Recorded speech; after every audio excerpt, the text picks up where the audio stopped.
भारत माता की, भारत माता की, भारत माता की। देवी सम्मक्का सरलम्मा की, यदाद्री लक्ष्मी नरसिम्हा स्वामी की, अनगरिना वर्गाला विश्वरूप महासभा की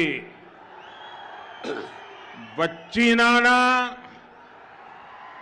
బంధువులకున శుభాకాంక్షలు।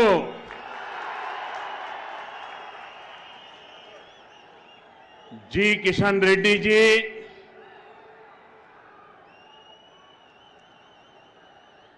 मेरा छोटा भाई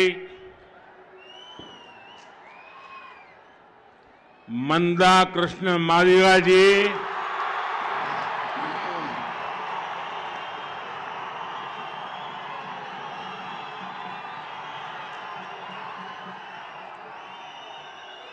दूर दूर से आए मादिगा समुदाय के मेरे भाइयों और बहनों, अन्य सभी महानुभाव, देवी और सज्जनों, तेलंगाना के मेहनती और प्रतिभाशाली लोगों के बीच आना हमेशा ही एक सुखद अनुभव होता है और त्योहार के इस माहौल में जब हम अपने परिवार के बीच होते हैं तो खुशी दोगुनी हो जाती है। मैं तेलंगाना के दलित समुदाय का, तेलंगाना के मादिगा समुदाय का इस विशेष आयोजन में अभिनंदन करता हूं। मैं मेरे छोटे भाई कृष्णा का आभारी हूं। मैं आप सबका भी आभारी हूं क्योंकि आपने मुझे इतनी आत्मीयता से इस कार्यक्रम में आने का निमंत्रण दिया। సోదర సోదరీమణులారా, సుదూర ప్రాంతాల నుంచి వచ్చినటువంటి నా మాదిగ వర్గాల సోదర సోదరీమణులు, ఇతర మహానుభావులు, తెలంగాణ శ్రమజీవులు, ప్రతిభావంతులు మీ అందరి మధ్యలోకి రావడము చాలా సంతోషంగా ఉన్నది। మరి ముఖ్యంగా ఈ పండుగ వాతావరణంలో సహజంగా నా కుటుంబ సభ్యులతో గడుపుతా ఉంటే నాకు పట్టలేని ఆనందంగా ఉన్నది। అందుకనే నేను చాలా రెట్టింపు సంతోషంగా ఉన్నాను। ఈరోజు నేను తెలంగాణ దళిత వర్గాలకు మరియు తెలంగాణ మాదిక సామాజిక వర్గానికి ఇంత పెద్ద విశాలమైనటువంటి సభ ఏర్పాటు చేసినందుకు నా తమ్ముడు కృష్ణ మాదిగకు ప్రత్యేక ధన్యవాదాలు। మీరు ఎంతో ప్రేమతో ఈ సభలో నన్ను ఆహ్వానించినందుకు మీ అందరికీ కూడా ధన్యవాదాలు। నా కుటుంబ సభ్యులారా, आजादी के बाद आपने देश में बहुत सी सरकारें देखी है। हमारी सरकार ऐसी है जिसकी सर्वोच्च प्राथमिकता गरीब कल्याण है, वंचितों को वरीयता देना है।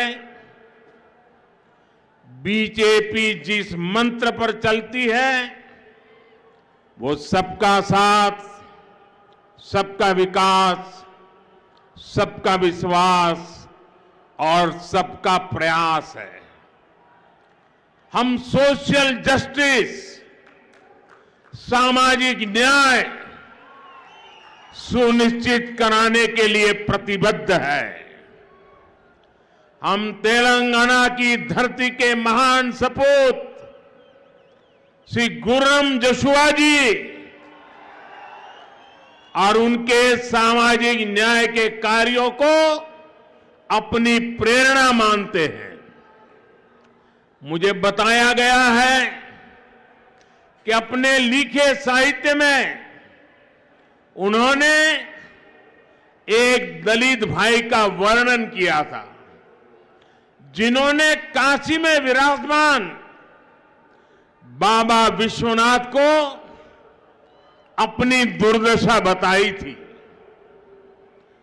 काशी का सांसद होने के नाते इसे मैं अपना सौभाग्य समझता हूं कि आज मुझे आपके बीच आने, आपके सुख दुख साझा करने का आपने मुझे अवसर दिया है। मुझे लगता है कि आज बाबा विश्वनाथ के आशीर्वाद से ही मैं आप सबके बीच उपस्थित हूं। నా కుటుంబ సభ్యులారా, స్వాతంత్రం తర్వాత మీరు చాలా ప్రభుత్వాలు చూశారు.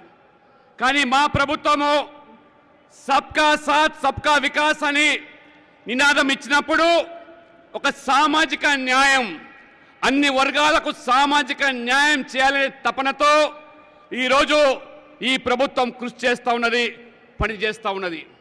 మన గొప్ప సాహితీవేత్త గుర్రం జాషువాను ఇవాళ ఒక ప్రేరణగా తీసుకుంటే, ఒక దళిత మేధావి కవిత, ఒక సాహిత్యకారుడు ఆనాడు తనకున్నటువంటి బాధలను, వ్యధను కాశీలో ఉన్నటువంటి ఆ బాబా విశ్వనాథ్కు మొరబెట్టుకుంటే, మరి ఈరోజు ఆ యొక్క బాబా యొక్క ఆశీర్వాదంతో వారణాసి పార్లమెంట్ సభ్యునిగా ఈరోజు నేను మీ ముందుకు రావడం అంటే ఆ బాబా ఆశీస్సులు.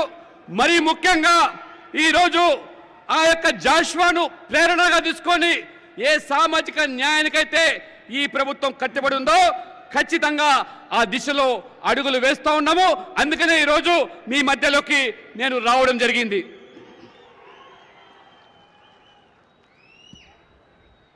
నా కుటుంబ సభ్యులారా, मैं आज इस अवसर पर मादिगा समुदाय के अधिकारों की लड़ाई लड़ने वाले टीएन सदा लक्ष्मी जी और टीवी नारायण जी को श्रद्धापूर्वक याद कर रहा हूं। इन महान व्यक्तित्वों ने मादिगा समुदाय के हितों के लिए अपना जीवन खपाया है। मैं उन्हें नमन करता हूं। और मेरा छोटा भाई Krishna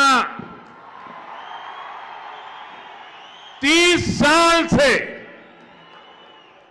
one life one mission आपके हकों के लिए लड़ाई लड़ रहा है।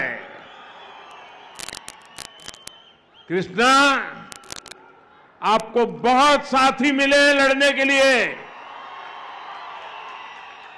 आज एक साथी और जोड़ दो।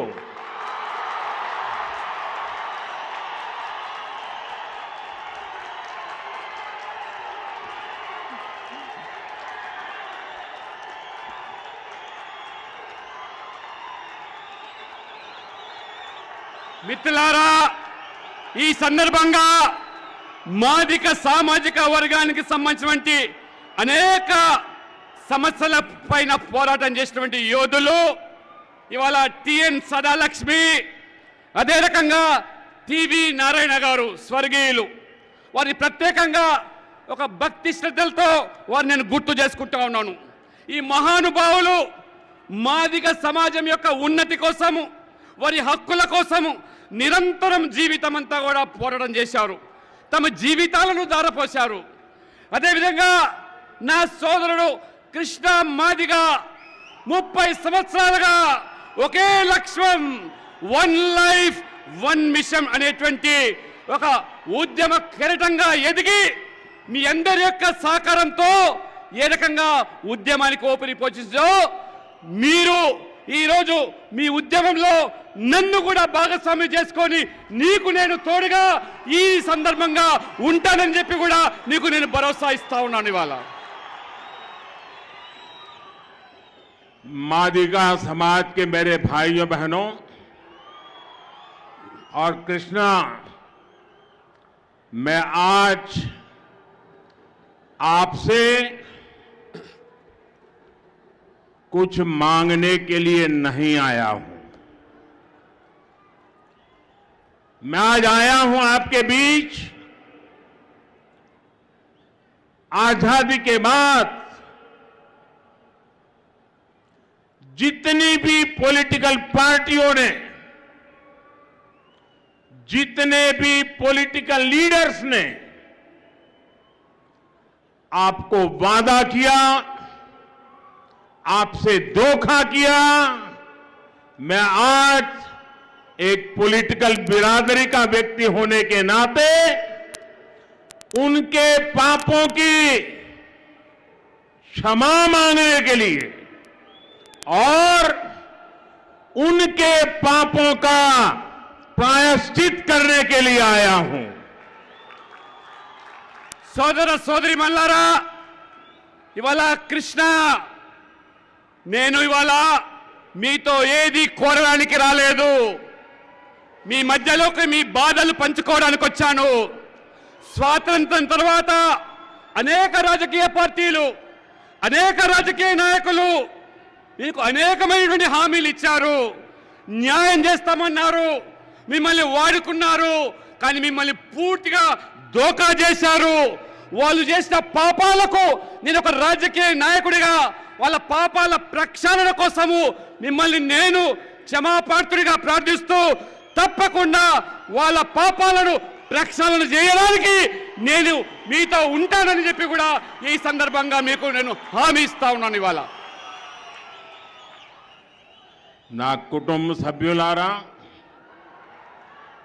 तेलंगाना का आज इतिहास के एक बेहद अहम मोड़ पर खड़ा है. दशकों से आंदोलन के बाद 10 साल पहले जो सरकार यहां बनी, वो तेलंगाना के गौरव की, तेलंगाना के सम्मान की रक्षा नहीं कर पाई.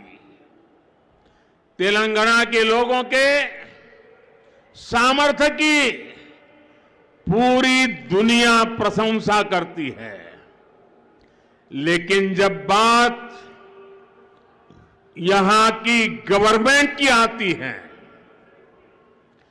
गवर्नेंस की आती है, तो हर कोई निराश हो जाता है. इन 10 वर्षों में तेलंगाना सरकार ने हर किसी के साथ, मादिगा समुदाय के साथ सिर्फ और सिर्फ विश्वासघात किया है. कौन भूल सकता है कि कांग्रेस ने किस तरह तेलंगाना के निर्माण में बाधाएं खड़ी की थी. लेकिन जब अनेक बलिदानों के बाद तेलंगाना बना, तो बीआरएस के नेता आपको भूलकर सबसे पहले कांग्रेस के नेताओं को धन्यवाद करने गए. आंदोलन के दिनों में आपसे वादा किया गया था कि किसी दलित को ही तेलंगाना का पहला सीएम बनाया जाएगा. लेकिन राज्य के निर्माण के बाद हर दलित आकांक्षाओं को कुचलते हुए सीएम की कुर्सी पर केसीआर ने कब्जा कर लिया. बीआरएस ने दलितों को जमीन देने का भी वादा किया था. क्या उन्होंने वादा पूरा किया? बीआरएस ने आपको दलित बंधु स्कीम के जरिए हजारों करोड़ रुपया देने की बात कही थी। क्या आपको इसका लाभ हुआ? सच्चाई यह है कि ये स्कीम बीआरएस विधायकों के रिश्तेदारों की स्कीम बन गई है। कोर्ट तक को यह कहना पड़ा कि दलित बंधु स्कीम के लाभार्थियों का चयन निष्पक्ष होना चाहिए। यहां की सरकार ने किसानों के लोन माफ करने का भी वादा किया था, लेकिन किसानों को इसका भी लाभ नहीं मिला। यहां की सरकार ने इरिगेशन स्कीम्स के बदले आप लोगों को इरिगेशन स्कैम दिए हैं। మిత్రులారా, ఈరోజు తెలంగాణ ఒక సంకట పరిస్థితిలో ఈరోజు కొనసాగుతా ఉన్నది. దశాబ్దాల ఉద్యమాల అనంతరము 10 సంవత్సరాల క్రితము ఈ రాష్ట్రము ఈ ప్రభుత్వం ఏర్పడ్డది. తెలంగాణ గౌరవాన్ని, తెలంగాణ అస్తిత్వాన్ని ఈ ప్రభుత్వము కాపాడలేకపోయింది.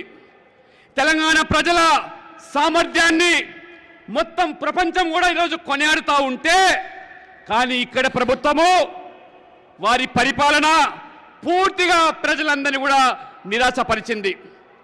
అన్ని వర్గాల ప్రజలను ఈ తెలంగాణలో వారు మోసం చేసింది. ముఖ్యంగా మాదిక సామాజిక వర్గాన్ని కూడా వారు ద్రోహం చేశారు. తెలంగాణ ఏర్పాటులో మరి కాంగ్రెస్ ఏ రకమైనటువంటి ఇబ్బందులను కల్పించిందో తెలంగాణ సమాజం మర్చిపోలేదు. కొన్ని వందల మంది బలిదానాల తర్వాత ఏర్పడ్డ ఈ రాష్ట్రము, కానీ ఈ బీఆర్ఎస్ నాయకులు రాష్ట్రం ఏర్పడిన తర్వాత మిమ్మల్ని అందరూ కూడా మర్చిపోయి కాంగ్రెస్ అధినాయకులను వారికి ధన్యవాదాలు చెప్పడానికి కుటుంబ సమేతంగా వారు పోయినారు. ఉద్యమ సమయంలో తెలంగాణ ఏర్పడితే కేసీఆర్ గారు ఏం చెప్పారు? మొదటి ముఖ్యమంత్రి దళితులను చేస్తా అని చెప్పాడు. కానీ ప్రభుత్వం ఏర్పడిన తర్వాత తానే దళిత యొక్క మరి కుర్చీని లాక్కొని ఆ యొక్క మరి దళితుల మీద ఆశల మీద నీళ్లు జల్లి ఆ సీఎం కుర్చీని కబ్జా చేసినటువంటి మహానుభావుడు. అంతేకాదు బీఆర్ఎస్ దళితులకు 3 ఎకరాల భూమి ఇస్తా అన్నది, కానీ హామీ నిలబెట్టలేదు. అదే రకంగా బీఆర్ఎస్ మరి దళిత బంధు అని చెప్పింది, కానీ దళితులకు లాభం జరగలేదు. వాస్తవం ఏమిటంటే ఏదైనా లాభం జరిగిందంటే ఇవాళ బీఆర్ఎస్ ఎమ్మెల్యేల బంధువులకు ఈ దళిత బంధు లాభం జరిగింది తప్పితే దళితులకు కాదనే విషయం కూడా చాలా స్పష్టంగా కోర్టు సైతం కూడా దళిత బంధు మరి నిష్పాక్షికంగా లబ్ధిదారులను గుర్తించాలంటే ఈ ప్రభుత్వం చేయలేదు. రైతు రుణమాఫీ అన్నారు, అమలు చేయలేదు. అదే రకంగా ఇవాళ ఇరిగేషన్ ప్రాజెక్ట్స్ పేరు మీద ఏ రకమైనటువంటి దోపిడీ జరుగుతుందో ఆ ఇరిగేషన్ ప్రాజెక్ట్స్ అన్ని కూడా ఇవాళ కేవలం అన్ని ఆ స్కీమ్స్ అన్ని కూడా స్కామ్స్ గా మారిపోయినాయి. ఇవాళ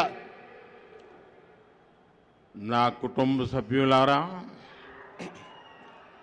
मैं मादिगा समुदाय के आप सभी भाई बहनों को ये स्पष्ट रूप से कहूंगा, आपको जितना बीआरएस से सतर्क रहना है उतना ही कांग्रेस से भी सावधान रहना है। बीआरएस दलित विरोधी है और कांग्रेस भी उसमें जरा भी कम नहीं है।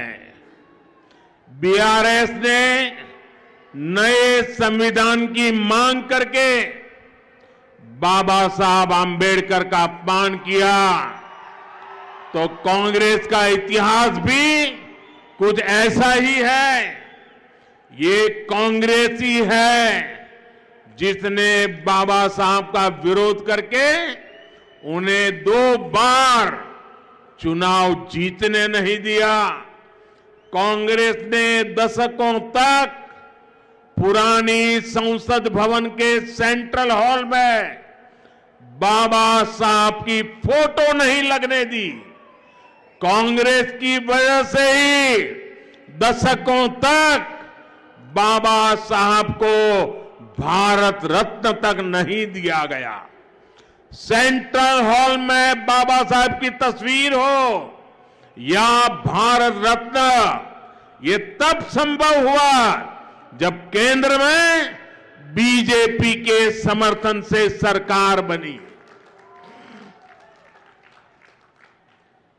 మిత్రులారా, ఈరోజు నా మాదిక సామాజిక వర్గానికి మీ అందరూ కూడా తెలియజేస్తా ఉన్నాను, మీరు బీఆర్ఎస్ పార్టీతో ఎంత జాగ్రత్తగా ఉండాలో అంతే జాగ్రత్తగా కాంగ్రెస్ పార్టీతో ఉండాలి.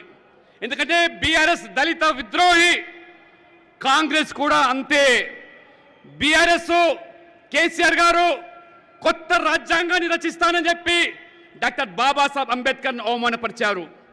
కాంగ్రెస్ చరిత్ర కూడా అంతే. కాంగ్రెస్ 2 పర్యాయాలు డాక్టర్ బాబాసాహెబ్ అంబేద్కర్ గారు ఎన్నికల్లో పోటీ చేస్తే అంబేద్కర్ గారిని వ్యతిరేకించి ఓడించిన పార్టీ ఇది కాంగ్రెస్ పార్టీ. అంతేకాదు దశాబ్దాలుగా కాంగ్రెస్ పార్టీ వారు అధికారంలో ఉన్నప్పటికీ పార్లమెంటులో పాత భవనంలో సెంట్రల్ హాల్లో బాబాసాహెబ్ అంబేద్కర్ యొక్క చిత్రపటాన్ని వారు పెట్టనివ్వలేదు. కాంగ్రెస్ వల్లనే బిఆర్ అంబేద్కర్ గారికి భారత రత్న కూడా ఇవ్వలేకపోయారు. కానీ భారతీయ జనతా పార్టీ హయాంలోనే పార్లమెంట్ సెంట్రల్ హాల్లో బిఆర్ అంబేద్కర్ ఫోటో మరియు భారత రత్న మరి ఇవ్వడం జరిగింది. అంతేకాదు ఈ రకంగా బాబాసాహెబ్ అంబేద్కర్ గారిని ఏ రకంగా భారతీయ జనతా పార్టీ ప్రభుత్వం ఇవాళ గౌరవించిందో ఒక్కసారి మీకు తెలియజేస్తా ఉన్నాను. నా కుటుంబ సభ్యులారా, बीआरएस की तरह ही कांग्रेस का इतिहास भी दलितों से, पिछड़ों से नफरत का रहा है. इसका एक बड़ा उदाहरण बाबू जगजीवन राम थे, जिन्हें कांग्रेस के अपमान का सामना करना पड़ा. जब बीजेपी ने रामनाथ कोविंद जी को राष्ट्रपति का उम्मीदवार बनाया तो कांग्रेस ने उन्हें हराने के लिए पूरी ताकत लगा दी. दलित समाज से आने वाले कोविंद जी जब राष्ट्रपति बन गए तो वो पूरे देश के राष्ट्रपति थे, हम सबके राष्ट्रपति थे. लेकिन तब भी कांग्रेस ने उनका तिरस्कार किया. जरा बिजली के लोग वहां देख लें, शायद वहां शॉर्ट सर्किट ना हो. और वहां सब साथियों से मेरी रिक्वेस्ट है, थोड़ा दूर रहे वहां से ప్లీజ్. కొద్దిగా ఎవరైనా ఎలక్ట్రిసిటీ వాళ్ళు చూడండి, ఎవరు కంగారు పడద్దు, కొద్దిగా దూరంగా ఉండండి, దాన్ని వెంటనే సర్దిద్దండి ఎలక్ట్రిసిటీ వాళ్ళు సంబంధించిన వాళ్ళు. जब बीजेपी ने एक महिला को भारत का पहला आदिवासी राष्ट्रपति बनाने का प्रस्ताव रखा तो कांग्रेस ने द्रौपदी मुर्मू जी का भी विरोध किया. उन्हें भी अपमानित करने का कांग्रेस कोई मौका नहीं छोड़ती. साथियों, राजस्थान में जन्मे हुए और राजस्थान से आकर तेलंगाना को अपनी कर्मभूमि बनाने वाले दलित सरकारी अफसर हीरालाल सामरिया को कुछ दिन पहले ही चीफ इंफॉर्मेशन कमिश्नर बनाया गया. पहला दलित अफसर जो देश का पहला चीफ इंफॉर्मेशन कमिश्नर बना. कांग्रेस नहीं चाहती थी कि एक दलित अफसर इतना बड़ा दायित्व संभाले. इसलिए जिस बैठक में ये अहम निर्णय लिया गया, कांग्रेस ने उसका भी बहिष्कार किया. उनका शपथ समारोह हुआ, उसका भी बहिष्कार किया.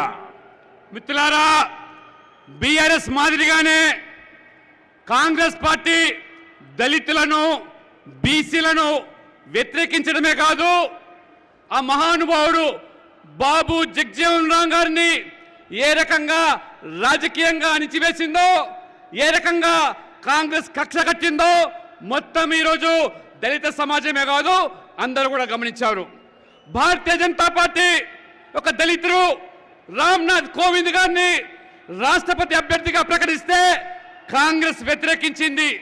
చివరికి రామ్నాథ్ కోవింద్ రాష్ట్రపతిగా బాధ్యతలు చేపట్టిన తర్వాత వారిని రాష్ట్రపతిగా గౌరవించకపోవడము, గుర్తించకపోవడము దళిత సమాజాన్ని అవమానపరిచినటువంటి కాంగ్రెస్ పార్టీ. అంతేకాదు బీజేపీ ఒక ఆదివాసీ మహిళను మొదటి రాష్ట్రపతి చేస్తే కాంగ్రెస్ వ్యతిరేకించింది, కాంగ్రెస్ ఓడించేటువంటి ప్రయత్నాలు చేసింది. వారిని కూడా ఈరోజు రాష్ట్రపతిగా గౌరవించకుండా అవమానపరుస్తూ ఉన్నది. మిత్రులారా, రాజస్థాన్లో పుట్టినటువంటి ఒక తెలంగాణను కర్మభూమిగా భావించినటువంటి ఒక దళిత ఆఫీసర్ అయినటువంటి హీరాలాల్ సమరేను ఒక కొద్ది రోజుల క్రితమే చీఫ్ ఇన్ఫర్మేషన్ కమిషనర్గా అత్యంత ఉన్నత పదవిని ఒక దళిత ఆఫీసర్కు, మొదటి దళిత ఆఫీసర్కు కట్టబెట్టే ప్రయత్నం బీజేపీ ప్రభుత్వం చేస్తే కాంగ్రెస్ ఇష్టపడలేదు. ఇష్టపడకపోవడమే కాకుండా ఆ సమావేశాన్ని బహిష్కరించింది. చివరికి వారు ప్రమాణ స్వీకారాన్ని కూడా కాంగ్రెస్ పార్టీ బహిష్కరించిందంటే దళితుల పట్ల ఈ కాంగ్రెస్ యొక్క వ్యవహారం ఏ విధంగా ఉందో ఒక్కసారి మీరు ఆలోచన చేయండి. నా కుటుంబ సభ్యులారా, कांग्रेस ने इन दिनों जिस इंडी अलायंस का छाता खोल रखा है उसमें बिहार के मुख्यमंत्री जो आजकल जातिवाद राजनीति का झंडा लेकर घूमते हैं, मुझे याद है उन्होंने मेरे करीबी दोस्त और दलित नेता रामविलास पासवान जी का लगातार अपमान किया था। यहां तक कि जब रामविलास पासवान जी को राज्यसभा सीट की बात आई थी तो वो भी समर्थन देने में आनाकानी कर रहे थे। मैंने रामविलास पासवान जी के बेटे चिराग पासवान में इस दुख को हमेशा महसूस किया है। अभी हमने 2 दिन पहले ही देखा है कि बिहार के 19 सीएम ने विधानसभा में सदन के फ्लोर पर एक और दलित नेता का, वहां के पूर्व मुख्यमंत्री, पूर्व सीएम का अपमान किया है। वहां के पूर्व सीएम जीतन राम मांझी, जो दलितों में भी अति दलित है, जिन्होंने अपने जीवन में बहुत ही संघर्ष किया है, उनको बिहार के सीएम ने बड़े सदन में बुरी तरह अपमानित किया। बहुत ही निर्लज्जता के साथ जीतन बाबू को ये जताने की कोशिश की गई कि वो सीएम पद के योग्य नहीं थे। ये अहंकार की भावना, दलितों का अपमान करने की भावना कांग्रेस और उसके सहयोगियों की पहचान है। నా కుటుంబ సభ్యులారా, కాంగ్రెస్ పార్టీ రోజుల్లో ఈ మధ్యలో ఇండి అలయన్స్ అనే ఒక కూటమిని ఏర్పాటు చేశారు.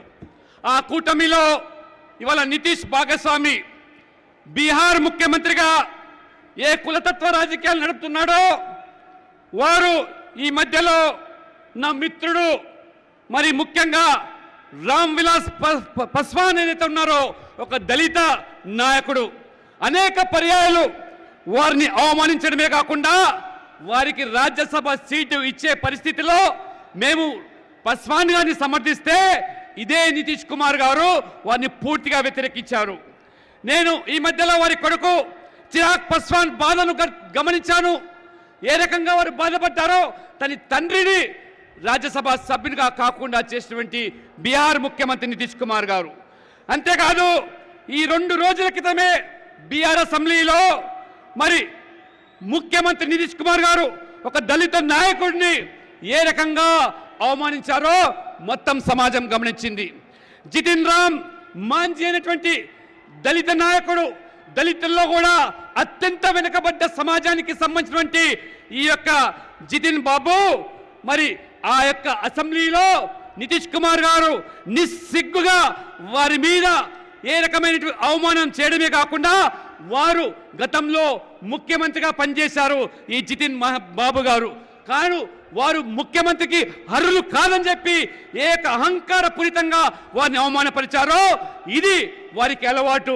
ఇవాళ నితీష్ కుమార్కే కాదు, కాంగ్రెస్ పార్టీ వారి విపక్షాల్లో ఉన్నటువంటి కూటమి సభ్యులందరూ కూడా దళితులంటే చిన్న చూపు, వారికి దళితులంటే ఇంత వారి పట్ల ఈ యొక్క చులకన భావన అనేది ఈరోజు స్పష్టంగా మనమందరం గమనిస్తూ ఉన్నాము. నా కుటుంబ సభ్యులారా, भ्रष्टाचार के मामले में भी कांग्रेस और बीआरएस एक दूसरे से अलग नहीं है. भारत में सामान्य तौर पर अलग अलग राज्य विकास योजनाओं के लिए दूसरे राज्यों के साथ कोऑपरेशन करते हैं, लेकिन बीआरएस की सरकार ने दिल्ली की आम आदमी पार्टी के साथ मिलकर हजारों करोड़ रुपयों का शराब घोटाला कर दिया. ये लोग काम में नहीं, करप्शन में कोऑपरेशन करते हैं. और मैं तेलंगाना के लोगों को ये स्पष्ट तस्वीर भी देखने को कहूंगा. दिल्ली में कांग्रेस की कट्टर सहयोगी आम आदमी पार्टी के साथ मिलकर तेलंगाना की बीआरएस पार्टी कट्टर भ्रष्टाचार करती है और फिर यहां वही बीआरएस कांग्रेस के खिलाफ लड़ने का ड्रामा कर रही है. तेलंगाना के लोगों को इस दोहरेपन से भी बहुत सावधान रहना है. మిత్రులారా, కాంగ్రెస్ బీఆర్ఎస్ అంటే అవినీతికి ఆలవాలు. ఇవాళ ఈ రెండు పార్టీలు అవినీతిలో వేరు కాదు. ముఖ్యంగా ఈ సామాన్యంగా దేశంలో ఉన్నటువంటి రాష్ట్రాల్లో ఒక ప్రభుత్వం ఇంకొక రాష్ట్ర ప్రభుత్వంతో అనేక ప్రజాహిత కార్యక్రమాల్లో పథకాల్లో ఒకరిని ఒకరు సహకరించుకుంటూ ఉంటారు. కానీ ఇవాళ మనం చూస్తూ ఉంటే ఏ రకంగా ఇవాళ బీఆర్ఎస్ పార్టీ ఢిల్లీలో ఉన్నటువంటి ఆమ్ ఆద్మీ పార్టీతో కలిసి వేల కోట్ల కుంభకోణము, మద్యం కుంభకోణంలో కలిసి ఒకరొకరు సహకరించుకుంటున్నారో ఈరోజు మనం చూస్తున్నాము. సాధారణంగా ఏదైనా మంచి పని కోసము రెండు ప్రభుత్వాలు సహకరిస్తుంటాయి, కానీ ఇవాళ అవినీతిలో సహకరించేటువంటి పార్టీలు Aam Aadmi party, BRS party. కానీ తెలంగాణ ప్రజలకు నేను స్పష్టం చేస్తా ఉన్నాను, ఢిల్లీలో ఈ కాంగ్రెస్ పార్టీ అత్యంత మిత్రులు ఆమ్ ఆద్మీ పార్టీ. అటువంటి ఆమ్ ఆద్మీ పార్టీకి పూర్తిగా కాంగ్రెస్ మద్దతు తెలుపుతా ఉంటే ఇవాళ ఆమ్ ఆద్మీ పార్టీతో ఉన్నటువంటి బీఆర్ఎస్ కలిసి అవినీతికి పాల్పడుతూ ఉంటే ఇక్కడ మాత్రం తెలంగాణలో బీఆర్ఎస్ కాంగ్రెస్ ఒకరికొకరు పోటీ పడుతున్నట్టుగా, ఒకరికొకరు ఈ రకంగా పోట్లాడుకుంటున్నట్టుగా డ్రామా చేస్తూ ఉన్నారు, నటిస్తున్నారు. కాబట్టి తెలంగాణ ప్రజలు వీరి అవకాశవాద రాజకీయం పట్ల అప్రమత్తంగా ఉండండి, జాగ్రత్తగా ఉండండి. నా కుటుంబ సభ్యులారా, कांग्रेस और बीआरएस दोनों मिले हुए हैं. वो पर्दे के पीछे उनके खेल अलग है. कांग्रेस और बीआरएस एक तरफ है और दूसरी तरफ भारतीय जनता पार्टी है. उनमें राज करने की मानसिकता है, बीजेपी में सेवा करने का संकल्प है. हमने एससी और एसटी लोगों पर अत्याचार से जुड़े कानूनों को और सख्त किया. हमने ये सुनिश्चित किया कि गरीबों को बैंक अकाउंट, गरीबों को टॉयलेट्स की व्यवस्था, गरीबों को गैस का कनेक्शन, गरीबों को बैंक से लोन, गरीबों के लिए पक्के घर, गरीबों को किसी चीज की दिक्कत ना हो, और इन सारी योजनाओं में एससी, एसटी, ओबीसी समाज के लोगों को सबसे अधिक लाभ दिया गया। మిత్రులారా, ఈరోజు కాంగ్రెస్ బీఆర్ఎస్ ఈ ఎన్నికల్లో ఒకవైపు ఉండి పోటీ చేస్తూ ఉంటే బీజేపీ మరొక వైపు పోటీ చేస్తూ ఉన్నది. ఇవాళ కాంగ్రెస్ బీఆర్ఎస్ రెండు పార్టీలు అధికారాన్ని అనుభవించడానికి ఈ ఎన్నికల్లో పోటీ చేస్తూ ఉన్నారు. భారతీయ జనతా పార్టీ మాత్రము సేవా భావనతోని సేవ కోసమే ఎన్నికల్లో పోటీ చేస్తూ ఉన్నాము. ఇవాళ మేము ఎస్సీ ఎస్టీ ఏదైతే అట్రాసిటీస్ యాక్ట్ ఉన్నదో ఈ యొక్క చట్టాన్ని పకడ్బందీగా చేసి మరి ఏ రకంగా ఆ యొక్క ఎవరైతే కారకులు ఉన్నారో కఠినమైనటువంటి శిక్షలు అనుభవించే విధంగా చట్టాన్ని మార్చి ఇవాళ ఎస్సీ ఎస్టీల పక్షాన నిలబడ్డాము. అంతేకాదు ఇవాళ మేము పేద వర్గాల కోసం వాళ్ళ బ్యాంక్ ఖాతాలు తెరిపించాము, వారికి టాయిలెట్స్ కట్టించాము, గ్యాస్ సిలిండర్స్ వాళ్ళకు అందించాము, బ్యాంక్ లోన్లు ఇప్పించాము. అవన్నీ కూడా ఇవాళ వాళ్లకు బ్యాంక్ ద్వారా అందుబాటులో తెచ్చామంటే ఈ పథకాల్లో అత్యధిక సంఖ్యలో ఎస్సీ ఎస్టీ ఓబీసీ వర్గాలు మాత్రమే అత్యధిక లబ్ధిదారులు. అంతేకాకుండా అనేక పథకాల్లో కూడా ఈరోజు పారదర్శకత వ్యవహరిస్తున్నది మా ప్రభుత్వము. నా కుటుంబ సభ్యులారా, आज स्टैंड अप इंडिया जैसी स्कीम्स एससी एसटी को करोड़ों रुपयों का लोन देकर एंटरप्रेन्योर बना रही है। मुद्रा लोन का सबसे अधिक लाभ एससी, एसटी और ओबीसी समुदाय के मेरे भाई और बहनों को ही हुआ है। पीएम आवास योजना के तहत करोड़ों घर अनुसूचित जाति और अनुसूचित जनजाति के वो आवंटित किए गए हैं।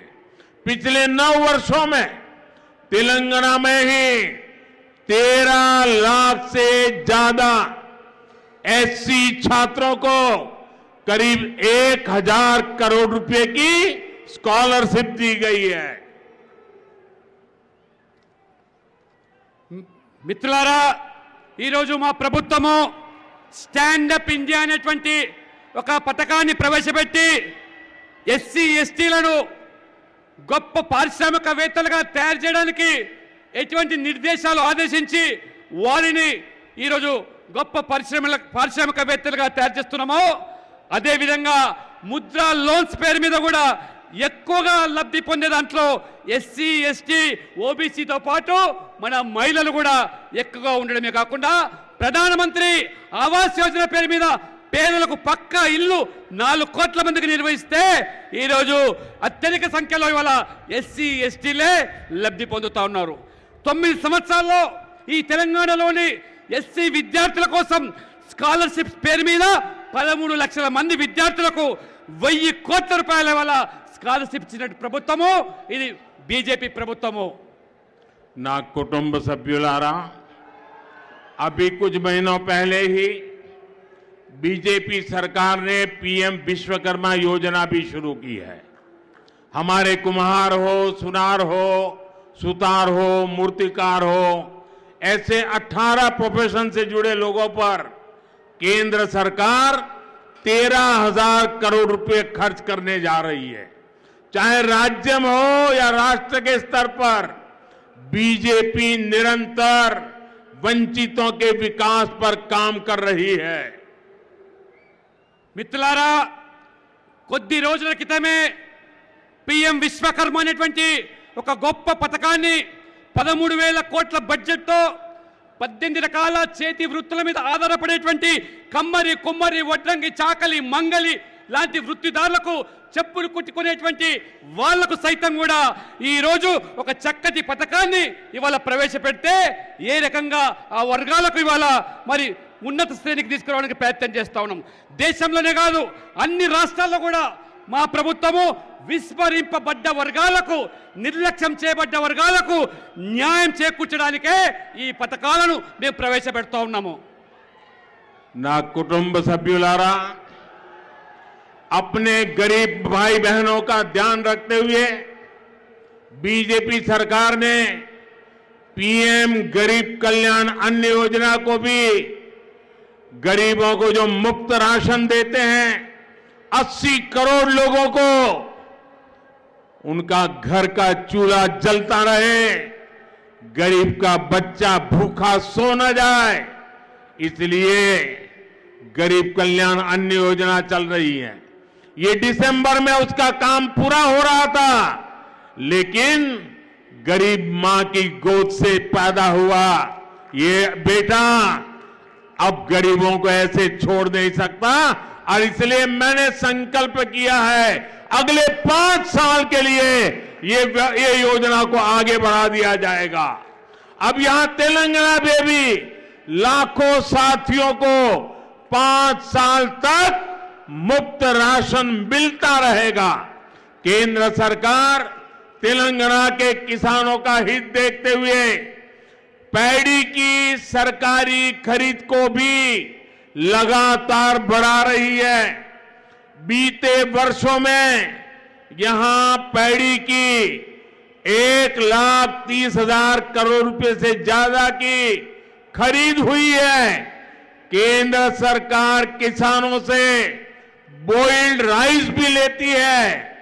अब हमारी सरकार ने ये निश्चय किया है इस खरीफ सीजन में तेलंगाना के किसानों से 20 lakh metric tonne boiled rice अतिरिक्त खरीदा जाएगा। इससे एमएसपी का और ज्यादा लाभ हमारे किसानों को मिलेगा। मेरा यहां की राज्य सरकार को भी कहना है कि इस काम में ढिलाई न बरतें। ये किसानों के हक का काम है, उनके फायदे का निर्णय है, और इसमें चुनाव की कोई आचार संहिता बीच में नहीं आनी चाहिए। మిత్రులారా, ఈరోజు పేదలు ఎవరు కూడా ఆకలితో పస్తులు ఉండకూడదని ప్రధానమంత్రి గరీబ్ కళ్యాణ్ అన్న యోజన ఏదైతే కరోనా కష్టకాలం నుంచి ప్రవేశపెట్టానో, మరి ఈరోజు నేను ఒక పేద కుటుంబంలో పుట్టిన వ్యక్తిగా, పేదరికం అనుభవించిన వ్యక్తిగా, పస్తులంటే తెలిసిన వ్యక్తిగా ఈ దేశంలో ఏ పేదవాడు కూడా పస్తులు ఉండకూడదని చెప్పి ఈ డిసెంబర్తో ముగిసే ఈ పథకాన్ని వచ్చే మళ్ళీ 5 సంవత్సరాల వరకు ఆ పథకాన్ని పెంచి ప్రతి పేదవాడి కడుపు నింపడానికి 5 కిలోల బియ్యం పథకాన్ని ఇవాళ తెలంగాణలో కూడా కొన్ని లక్షల మందికి ఇవాళ ఆ పథకాన్ని కొనసాగిస్తా ఉన్నాను. అంతేకాదు తెలంగాణలో రైతులను ఆదుకోవడానికి వరి ధాన్యాన్ని కేంద్రం కొనుగోలు ధరను పెంచుకుంటూ పోతా ఉన్నది. ఆ రకంగా రైతులకు మేలు చేస్తా ఉన్నది. ఈరోజు 1,30,000 కోట్ల రూపాయలు ఇవాళ కొనుగోలు చేసి కేంద్ర ప్రభుత్వం ఏ రకంగా రైతులను ఆదుకున్నదో, అదేవిధంగా ఈ ఖరీఫ్ సీజన్లో కూడా తెలంగాణ రైతులకు 20 లక్షల మెట్రిక్ టన్నుల బాయిల్డ్ రైస్ కూడా కొనుగోలు చేస్తామని చెప్పి కూడా నేను హామీ ఇస్తా ఉన్నాను.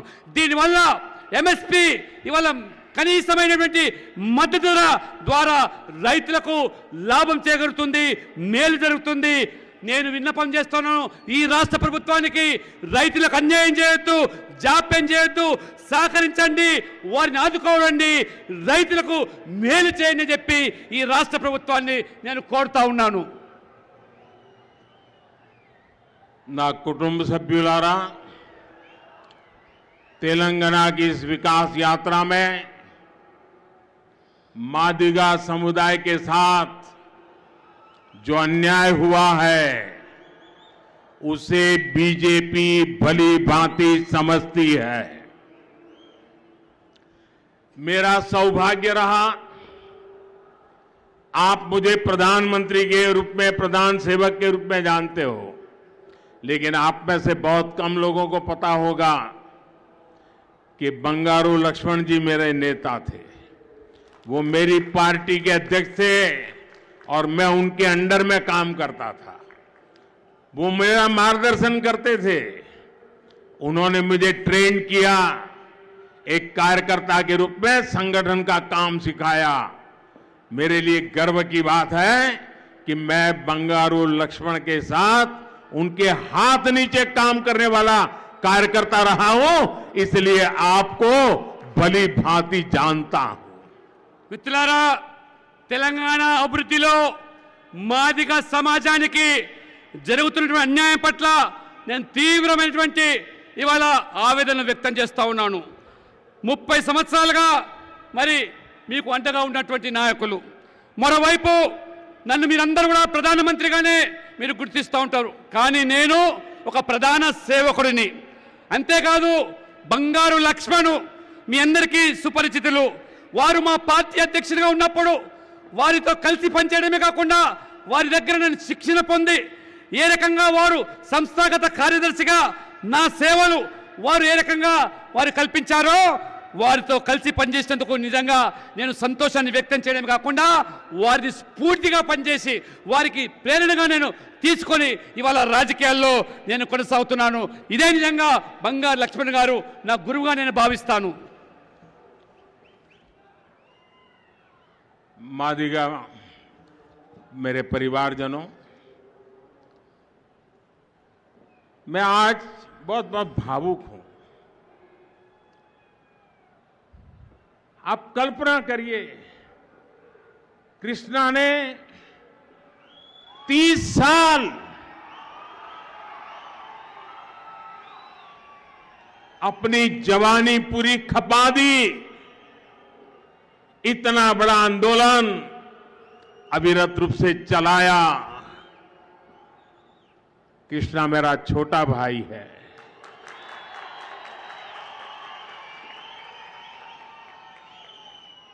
भारतीय जनता पार्टी में जैसे बंगारू लक्ष्मण के नेतृत्व में मुझे काम करने का सौभाग्य मिला, वैसा ही मैं आज इतने बड़े समाज के साथ खड़े होकर के कहना चाहता हूं कि अब मुझे, कृष्णा भले मेरा छोटा भाई है, लेकिन उसके नेतृत्व में आपके लिए काम करने का सौभाग्य मिला है।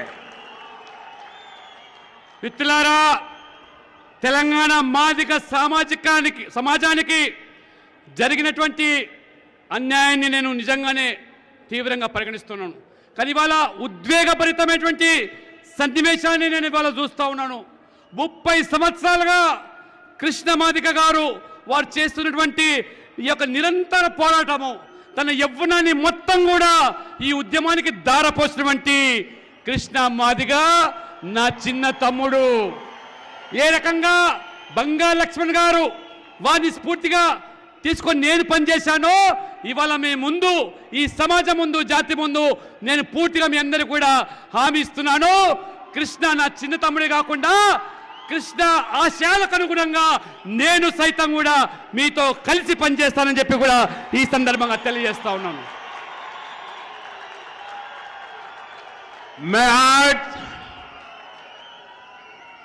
कृष्णा के माता पिता को भी आदर पूर्वक, श्रद्धा पूर्वक प्रणाम करता हूं, जिन्होंने ऐसे बेटे को जन्म दिया जो समाज के हित के लिए 30 साल तक जूझता रहा, लड़ता रहा, हर किसी के पास पहुंचने रहा। मैं उस कृष्णा का आदर करता हूं, उसको जन्म देने वाला माता पिता का भी श्रद्धा पूर्वक नमन करता हूं।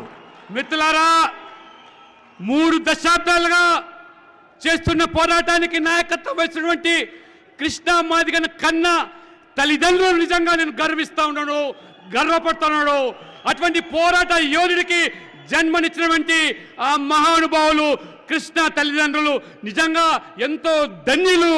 వారు నిజంగా వారు చేసినటువంటి త్యాగము ఈ జాతి మరవదని చెప్పి నేను భావిస్తా ఉన్నాను.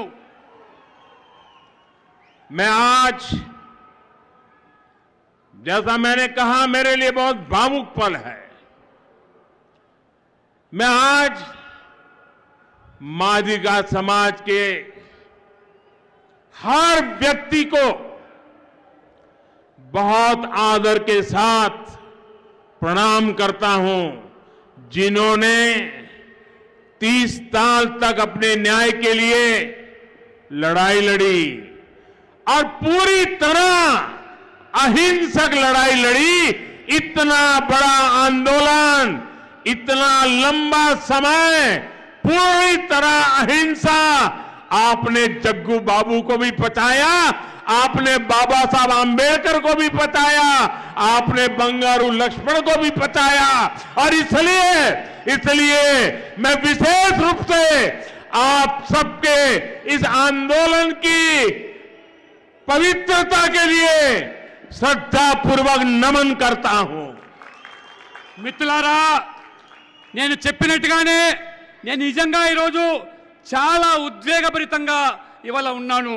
ఎందుకంటే 30 సంవత్సరాల నిరంతరమైనటువంటి పోరాటానికి ఈ మాదిగ జాతి ప్రతి బిడ్డ, ప్రతి వ్యక్తి ఏ రకంగా పోరాటం చేశారో, కృష్ణ మాదిగను స్ఫూర్తిగా తీసుకొని హింసకు తావు లేకుండా శాంతియుతంగా ఉద్యమాన్ని కొనసాగించి బాబు జగజ్జీవన్ రామ్, డాక్టర్ బాబాసాహెబ్ అంబేద్కర్ ఇలాంటి మహానుభావులు, బంగారు లక్ష్మణ్ సైతం కూడా మీరందరూ కూడా ప్రేరణగా తీసుకొని మీకు జరుగుతున్నటువంటి అన్యాయాన్ని ఏ రకంగా సభ్య సమాజానికి చాటి చెప్పారో, నేను సైతం కూడా ఖచ్చితంగా మీ యొక్క ఉద్యమాన్ని ఇవాళ గుర్తించాను, గౌరవిస్తా ఉన్నాను. ఇవాళ भारतीय जनता पार्टी पिछले 3 दशक से हर संघर्ष में आपके साथ खड़ी रही है। हम जल्द से जल्द इस अन्याय का अंत करने के लिए प्रतिबद्ध हैं। मैं जानता हूं कि यहां पर ऐसे कई लोग हैं जिन्होंने अपने अधिकारों के लिए लंबे समय तक संघर्ष किया है। ये हमारा वादा है कि हम जल्द ही एक कमेटी का गठन करेंगे जो आपके सशक्तिकरण के हर रास्ते को अपनाएगी। हम और आप ये भी जानते हैं कि एक बड़ी न्यायिक प्रक्रिया सुप्रीम कोर्ट में भी चल रही है। आपकी इस लड़ाई को हम न्याय की लड़ाई मानते हैं। बाबा साहब आंबेडकर ने हमें जो संविधान दिया है, उस संविधान ने न्याय की जिम्मेवारी मुझ पर दी है। हम उस न्याय को सुनिश्चित करा करके ही रहेंगे। अदालत में भी आपको न्याय मिले, ये भारत सरकार की सर्वोच्च प्राथमिकता है। पूरी मजबूती के साथ भारत सरकार न्याय के पक्ष में आपके साथी बनकर के खड़ी रहेगी। మిత్రులారా, మీకు జరుగుతున్నటువంటి అన్యాయానికి త్వరలోనే ముగింపు పలకడానికి మేము కట్టుబడి ఉన్నాము. మీ హక్కుల కోసం చేసే పోరాటాన్ని, మీ బాధను మేము గుర్తించాము. నాకు పూర్తి అవగాహన ఉంది. ఇక్కడ అనేక మంది మీ హక్కుల సాధన కోసం. बेटी आप नीचे आओ, बेटा नीचे आओ, बेटा नीचे आओ। देखिए बेटा, मेरा माँ बेटा ये तार इसका बिगड़ा हुआ है बेटा, हम आपके साथ है बेटा। प्लीज आप नीचे आइए बेटा, प्लीज बेटा आप नीचे आइए। देखिए बेटा, ये वैसे भी ये तार की स्थिति अच्छी नहीं बेटा। दिगालम्मा प्लीज बेटा नीचे आइए। दिगालम्मा बेटा ये मैं आपकी बात सुनूंगा। बैठिए बेटा, बेटा नीचे आइए प्लीज। विनो ये वहां पर शॉर्ट सर्किट है बेटा, नीचे आइए। नहीं बेटा, ये ठीक नहीं है बेटा। ये यहां इससे ऐसा करने से लाभ नहीं होगा। मैं यहां आपके लिए आया हूं। మీకోసం వచ్చాను, దయచేసి ప్లీజ్ మీకోసం నేను ఉన్నాను. आप कृष्णा जी की बात मानिए बेटा, आप कृष्णा जी की बात मानिए, आप कृष्णा जी की बात मानिए बेटा। थैंक यू बेटा, थैंक यू बेटा, థ్యాంక్ యూ. దయచేసి వినండి, మరొకసారి చెప్తున్నాను వినండి. మీకు జరుగుతున్నటువంటి అన్యాయానికి త్వరలోనే ముగింపు పలకడానికి మేము కట్టుబడి ఉన్నాము. మీ హక్కుల సాధన కోసము, మీ పోరాటం కోసము 30 సంవత్సరాలుగా భారతీయ జనతా పార్టీ ఏ రకంగా మీకు అండగా ఉన్నదో, మీతో కలిసి పోరాటంలో భాగస్వామైందో నాకు పూర్తి అవగాహన ఉన్నది. ఇక్కడ అనేక మంది మీ హక్కుల సాధన కోసం చేసిన దీర్ఘకాలిక పోరాటము, ఆ విషయం త్వరలోనే ఒక కమిటీ వేస్తాం. మిమ్మల్ని ఆ కమిటీ ద్వారా మిమ్మల్ని సంఘటితపరచడానికి ఒక కొత్త మార్గాన్ని ఏర్పరుస్తాం. మీకు మరియు మాకు పూర్తి అవగాహన ఉంది. ఒక పెద్ద న్యాయపరమైనటువంటి ప్రక్రియ ఇవాళ సుప్రీంకోర్టులో కొనసాగుతున్న విషయం మనందరికీ తెలిసిందే. మీ పోరాటాన్ని మేము ఒక న్యాయమైన పరమైనటువంటి పోరాటంగా భావిస్తున్నాము. మీ పోరాటం న్యాయపరమైనది. బాబాసాహెబ్ అంబేద్కర్ రాజ్యాంగాన్ని రచించారు. న్యాయాన్ని కాపాడడానికే ఆ బాధ్యత రాజ్యాంగం మనకిచ్చింది. ఆ న్యాయాన్ని మేము ఖచ్చితంగా మీ మార్గం సుగమం చేస్తాము. న్యాయస్థానంలో మీకు న్యాయం జరగాలన్నదే మా ప్రభుత్వం ప్రాథమిక కర్తవ్యంగా మేము భావిస్తాం. భారత ప్రభుత్వము పూర్తి పకడ్బందీతో, పూర్తి చిత్తశుద్ధితో న్యాయం వైపే నిలబడతాం అని నేను స్పష్టమైనటువంటి హామీ ఇస్తున్నాను. మీకు మనస్ఫూర్తిగా తెలియజేస్తా ఉన్నాను. నా కుటుంబ సభ్యులారా, बीजेपी ही तेलंगाना के लोगों को सामाजिक न्याय की गारंटी दे सकती है। बीजेपी ही तेलंगाना को विकास के स्वर्णिम रास्ते पर ले जा सकती है। मुझे विश्वास है बीजेपी और आपका सहयोग, आपका साथ तेलंगाना डबल इंजन सरकार के गठन में अहम भूमिका निभाएगा। మిత్రులారా, ఇవాళ భారతీయ జనతా పార్టీ మాత్రమే తెలంగాణలో సామాజిక న్యాయానికి కట్టుబడి ఉన్నది.